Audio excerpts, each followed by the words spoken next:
का दर्पण, जन जन के जीवन की खुशहाली का दर्पण, ये है कृषि दर्शन, ये है कृषि दर्शन, ये है कृषि दर्शन।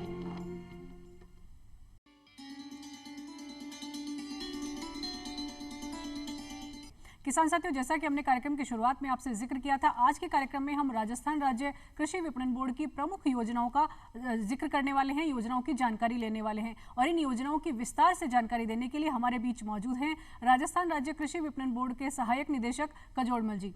कजोड़मल जी, आपका कार्यक्रम में बहुत बहुत स्वागत है। धन्यवाद। और सबसे पहले हम किसान साथियों को ये बताना चाहेंगे कि जो भी किसान साथी है, किसी भी तरह की आप खेती कर रहे हैं, चाहे वो बागवानी हो या अनाज फसलों की, साथ ही साथ अगर आप कृषि प्रसंस्करण की यूनिट आप लगा रखी है आपने, या फिर आप एफपीओ या स्वयं सहायता समूह के सदस्य हैं, या फिर कृषि आधारित किसी भी तरह का उद्योग आप कर रहे हैं, या फिर आप एग्री एंटरप्रेन्योर हैं, तो आपके लिए ये कार्यक्रम बहुत अहम है। इन योजनाओं की जानकारी लेना बहुत अहम है। सर, सबसे पहले हम ये जानना चाहेंगे कि बहुत सारी योजनाएं हैं, किसान साथियों में कई बार भ्रांति हो जाती है, कन्फ्यूजन हो जाता है कि क्या विपणन बोर्ड की भी कोई योजना हमारे लिए हो सकती है क्या? तो प्रमुख योजनाएं कौन कौन सी है, पहले हम ये जानेंगे आपसे। राम राम किसान भाइयों, कृषि मार्केटिंग बोर्ड के द्वारा छोटी बड़ी 5-7 योजनाएं कार्यक्रम है, जिसमें बड़ी स्कीम है राजस्थान कृषि प्रसंस्करण, कृषि व्यवसाय एवं कृषि निर्यात प्रोत्साहन नीति 2019। इसके अलावा राजस्थान कृषि राजीव गांधी कृषक साथी योजना है। इसके अलावा प्रधानमंत्री सूक्ष्म खाद्य उन्नयन योजना 2020 है। तो ये जो प्रसंस्करण इकाई योजना है, इसमें बहुत बड़ा फ़ायदा उठा सकते हैं। 25% है गैर किसान के लिए, 50% है किसानों के लिए, जिसमें गैर कृषकों के लिए है 25 लाख रुपए और कृषकों के लिए है 50 लाख रुपए। अभी माननीय मुख्यमंत्री महोदय जी ने इस योजना को और बढ़ावा देने के लिए कृषकों के लिए 75% कर दिया और गैर कृषकों के लिए 50% कर दिया, जिसमें 1.5 करोड़ तक का अनुदान ले किसानों सकते के हैं। लिए दिया गया है। दिया जी, जी। गया। सबसे पहले हम ये जानना चाहेंगे कि जैसे आपने प्रसंस्करण की बात की, तो अभी जैसे बजट में भी घोषणा की गई थी, एफपीओज बहुत सारे किसानों ने गठित किए हैं। एफपीओ के सदस्य जो किसान हैं वो भी, और स्वयं सहायता समूह के जो लोग हैं वो भी, क्या विपणन बोर्ड की योजनाओं का लाभ ले सकते हैं? क्या वो पात्र होंगे? हाँ किसान भाइयों, इसमें कृषक इंडिविजुअल ले सकता है और कोई भी संगठन, एफपीओ है, सोसाइटी है, सेल्फ हेल्प ग्रुप है, ये भी अनुदान ग्रुप में ले सकते हैं। और ग्रुप में मिनिमम 10 सदस्यों का होना अनिवार्य है। जी जी, ये एफपीओ हो चाहे स्वयं सहायता समूह। बिल्कुल जी। आपने कृषि निर्यात प्रोत्साहन नीति की भी आपने बात की। बहुत सारे किसान साथी ऐसे हैं जो अपने व्यक्तिगत जितने भी प्रयास हैं उनसे वो अपने उत्पाद का निर्यात करते हैं, तो विपणन बोर्ड उनको किस तरह से आर्थिक सहायता कर सकता है? किसान भाइयों, परिवहन और निर्यात दोनों पे अनुदान दिए है। परिवहन के ऊपर ताज़ा फल सब्जी या प्रसंस्कृत जो कमोडिटी है उस पर 10 लाख रुपए का अनुदान 3 वर्ष तक दिया जाता है।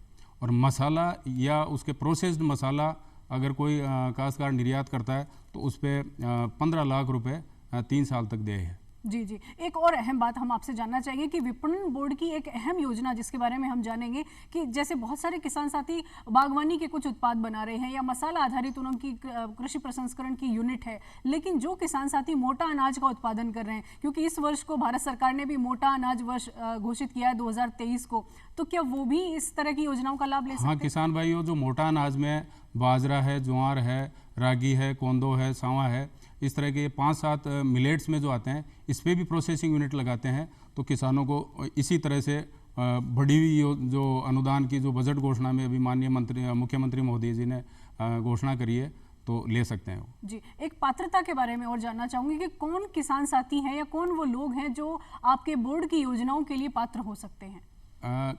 इसमें व्यक्तिगत किसान हो सकता है, जो उसकी जो आय है वो केवल कृषि आधारित हो और टैक्स पेयर नहीं हो।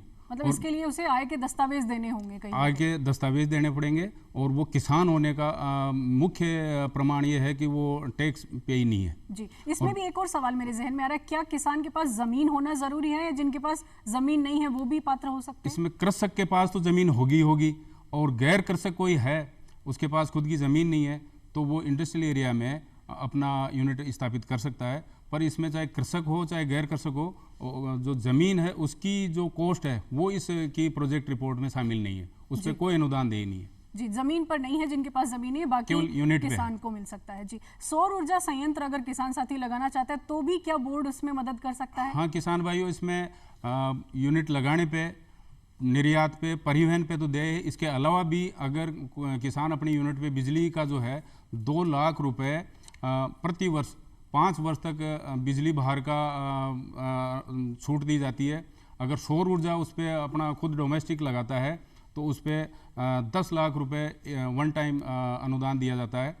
तो ये भी बहुत बढ़िया उस काश्तकार और या यूनिट के लिए मददगार होती है। मेरे जहन में एक और सवाल आ रहा है कि कुछ युवा, जो कि बहुत सारे युवा हैं जो एग्री एंटरप्रेन्योर बने हैं, कृषि आधारित कोई भी वो अपना व्यवसाय कर रहे हैं, वो अगर अनुदान लेना चाहें, क्योंकि लोन की तो उन्हें जानकारी होती है लेकिन कृषि विभाग अनुदान भी देता है, ये जानकारी कम होती है, तो उनको किस तरह से इसके लिए किसान भाइयों, युवाओं की ये जो राजस्थान जन कल्याण पोर्टल है उस पर सभी विभागों की जानकारी मिल जाती है।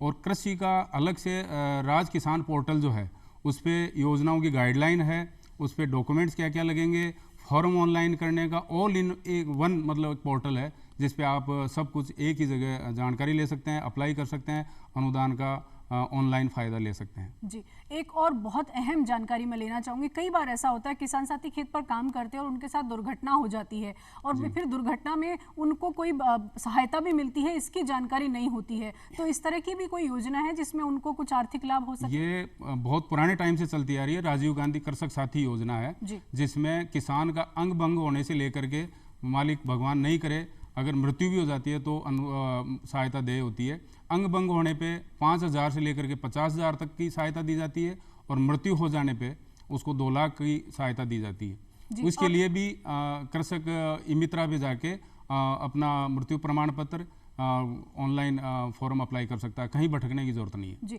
इसके लिए जैसे इस तरह की कोई जब घटना होती है तो कई बार नई जानकारियां और ये योजनाएं नई जहन में आती हैं, तो वो सबसे पहला काम क्या तो करें? वो अपने स्थानीय फर्स्ट ऑफ ऑल तो वो अपना स्थानीय लोकल या जहाँ भी अपना ट्रीटमेंट लेवें, इलाज करावें और समय अवधि के अंदर स्थानीय जो मंडी है वहाँ अपना संपर्क करके और फॉर्म अप्लाई कर सकता है और पूरी सहायता का फायदा ले सकता है। जी जी, किसानों के लाभ के लिए कृषक कल्याण बोर्ड का गठन किया गया है। ये बोर्ड किसानों के लाभ के लिए बहुत सारी योजनाएं चला रहा है। बोर्ड के बारे में थोड़ी सी संक्षेप में जानकारी हम चाहेंगे आपसे। ये कृषक कल्याण कोष जो है K3, ये 2019 के अंदर माननीय मुख्यमंत्री महोदया द्वारा गठन करवाया गया था बजट घोषणा के द्वारा।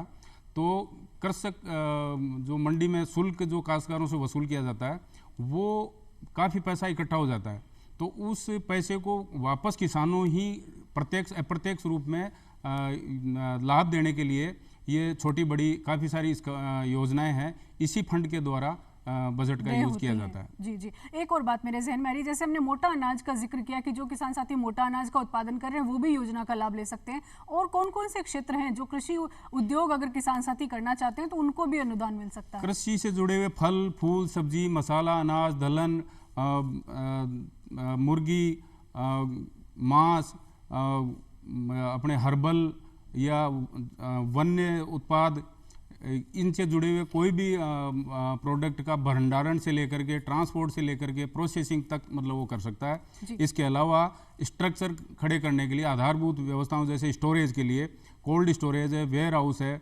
पैक हाउस है, कोल्ड चेन है, रिफर वैन है, इस तरह के ऊपर भी अनुदान दे है। मतलब बहुत ही व्यापक क्षेत्र है, बहुत सारे काम है जो कृषि से जुड़े हुए हैं, उन पर सभी पर अनुदान दे है। एक बात और हम जानना चाहेंगे, अभी हमने सुना है कि राजस्थान में एक नेशनल लेवल का कॉन्क्लेव हो रहा है मोटा अनाज को लेकर, तो इसकी जानकारी हमारे किसान साथियों को दीजिए ताकि वो लाभ ले सकें। किसान साथियों, मिलेट्स और मिलेट्स के जो 5-7 तरह के अनाज है, मोटे अनाज जिनको बोलते हैं, इनको बढ़ावा दिया जाना चाहिए। इसके लिए केंद्र सरकार से लेकर राजस्थान मिलेट्स के अंदर बहुत अग्रणी है। तो मार्केटिंग बोर्ड के द्वारा 13-14 फरवरी को जो इंटरनेशनल मिलेट्स ईयर 2023 के परिप्रेक्ष्य में राजस्थान गवर्नमेंट द्वारा अपने मार्केटिंग बोर्ड के द्वारा राजस्थान मिलेट्स कॉन्क्लेव 2023 का आयोजन श्याम दुर्गापुरा में 13-14 मार्च जी जी, इसका आयोजन कहाँ किया जा रहा है सर? श्याम दुर्गापुरा जो कृषि का बहुत बड़ा सेंटर है वहाँ पे आयोजन किया जा रहा है। तो इसमें किसान साथी भी शामिल हो सकते हैं या प्रगतिशील किसान या जो प्रतिनिधि किसान होंगे वो इसमें आ सकते हैं? इसमें जो प्रतिनिधि किसान प्रतिनिधि और जो आमंत्रित किसान होंगे, मिलेट से जुड़े हुए स्टेक होल्डर्स होंगे, साइंटिस्ट होंगे, एंटरप्रेन्योर्स होंगे, जो इन्होंने यूनिट्स लगाई हुई मिलेट से जुड़ी हुई, उनको आमंत्रित किया जाएगा। जी, बहुत ही अहम जानकारी आपने दी है। एक संक्षेप में जाते जाते हम एक जानकारी और लेना चाहेंगे, इन तमाम योजनाओं की लाभ लेने के लिए क्या राज्य किसान साथी पोर्टल पर ही आवेदन करना होगा, ऑनलाइन होगी इसकी सारी प्रक्रिया? राज्य किसान साथी पे कृषि से जुड़े हुए छोटे से लेके बड़ी योजनाओं का फॉर्म ऑनलाइन किया जाता है, और क्या क्या डॉक्यूमेंट दस्तावेज लगेंगे वो उस पोर्टल पे ऑलरेडी शो होता है।